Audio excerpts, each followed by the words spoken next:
Olá, boa tarde. Você acompanha agora notícias do Brasil e do mundo desta sexta-feira, dia 16 de dezembro.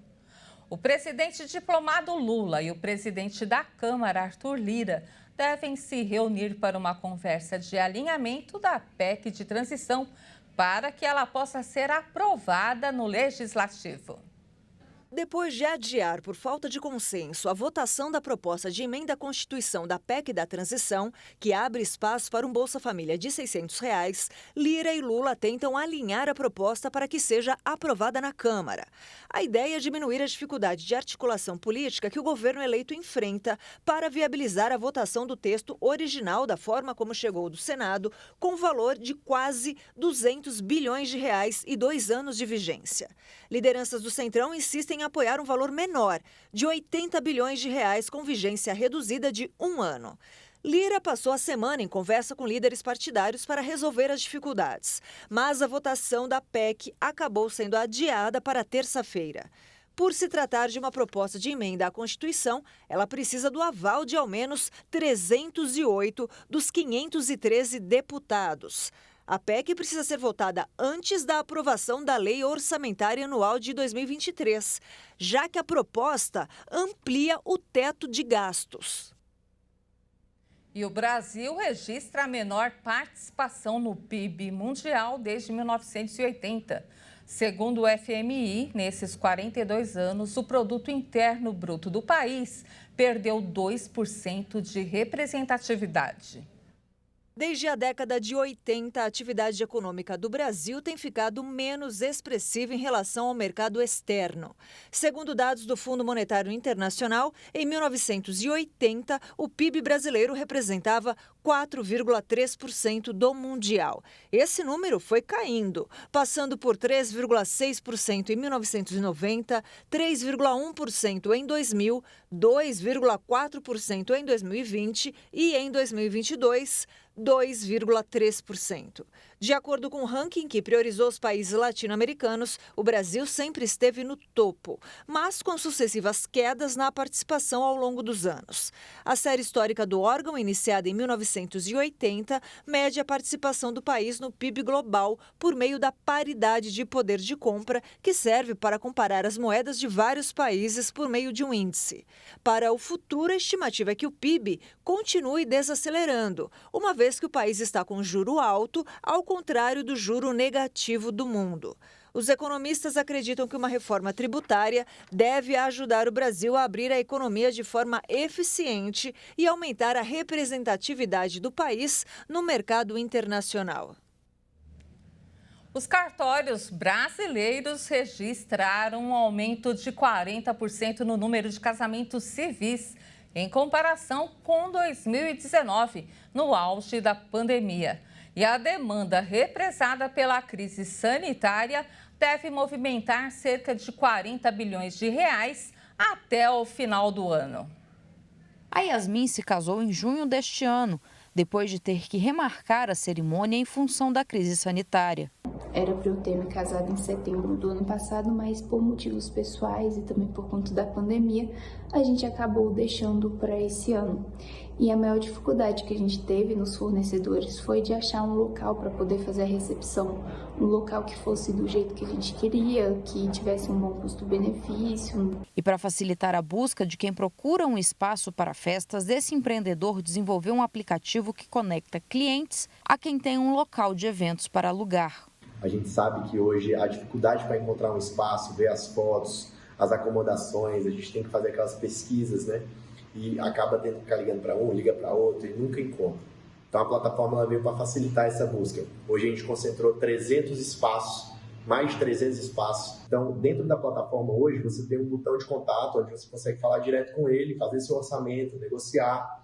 Já são mais de 100 mil visualizações nos últimos 30 dias. Segundo a ARPEN, Associação Nacional de Registradores de Pessoas Naturais, o número de casamentos civis aumentou 10% em 2022 se comparado ao ano anterior.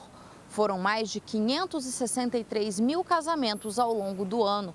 Na comparação com 2019, no auge da pandemia, o aumento foi de 41%.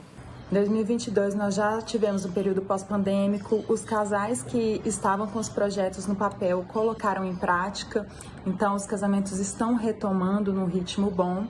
E em 2023, nós já temos mesmo uma crescente. Os períodos de seca, principalmente, que são os mais procurados, de maio até setembro, são os que mais têm a procura dos casais. Então, os casamentos estão retomando aos poucos, tudo, lógico, com muita segurança, para que os noivos possam realizar esse sonho deles. O Twitter suspendeu as contas de vários jornalistas que fizeram reportagens sobre a empresa e seu novo dono, o empresário Elon Musk. A rede social não apresentou explicações para os bloqueios. Sem dar explicações, o Twitter suspendeu as contas de vários jornalistas que fizeram reportagens sobre a empresa e seu novo proprietário, Elon Musk. A decisão ocorreu na noite de quinta-feira e a rede social afirmou apenas que suspendia contas que violavam as regras. Entre as contas suspensas estão a de repórteres da CNN, dos jornais The New York Times e The Washington Post, além de jornalistas independentes. Na quarta-feira, Musk tuitou que um veículo em Los Angeles que transportava um de seus filhos foi seguido por um perseguidor maluco e deu a entender que atribuía o suposto incidente ao rastreamento de seu jato particular. Na mensagem, ele afirmou que adotou ações legais contra a pessoa que operava a conta ElonJet. A conta no Twitter que rastreava os voos de Musk foi suspensa, apesar da promessa do empresário de defender a liberdade de expressão. A rede social informou que atualizou sua política para proibir mensagens que, na maioria dos casos, revelam a localização de alguém em tempo real. Musk escreveu que qualquer conta que faça doxing, revelação pública de dados pessoais, com informações de localização em tempo real, seria suspensa por ser uma violação física de segurança. Desde que assumiu o controle do Twitter, Musk apresenta mensagens contraditórias sobre o que está autorizado ou não na plataforma. O bilionário reativou contas que estavam suspensas na rede social, incluindo a do ex-presidente americano Donald Trump. Um aquário gigante explodiu em um hotel de prestígio em Berlim hoje, enviando uma torrente de água e 1.500 peixes tropicais para o saguão. No incidente, 2 pessoas ficaram feridas sem gravidade. O Aquadom, uma estrutura com cerca de 14 metros de altura, é apresentado em seu site como o maior aquário cilíndrico do mundo. Esse 1 milhão de litros de água estava a uma pressão enorme, e quando o aquário estourou, naturalmente gerou detritos, levou cadeiras e mesas com ele, até mesmo para a rua. E é claro, os peixes também foram parcialmente levados para a rua. Os 1.500 peixes que viviam no aquário não puderam ser salvos, e o incidente deixou 2 feridos leves que foram levados ao hospital. As causas do ocorrido ainda não são conhecidas. De acordo com os bombeiros, o aquário não foi vítima de uma simples fissura, mas explodiu. E olha só, enquanto todo mundo torce e sofre na Copa do Mundo por seus países, você nem imagina o verdadeiro prêmio dos campeões. De acordo com a FIFA, a campeã irá embolsar a bagatela de 42 milhões de dólares, cerca de 214 milhões de reais. E apenas por participar da competição, cada seleção faturou 1.500.000 dólares. Já as seleções que saíram nas quartas, como é o caso do Brasil, embolsou 86 milhões de reais. Para essa Copa do Mundo, a FIFA anunciou que vai desembolsar ao todo mais de 2 bilhões de reais em premiações. E por falar em Copa, ela já está acabando e vai deixar saudades mesmo para nós brasileiros. Todos os olhos estão voltados para a grande final que vai acontecer nesse domingo. Porém, outro jogo tem um alto grau de importância. Afinal, no sábado, ao meio-dia, vai acontecer a disputa pelo 3º lugar.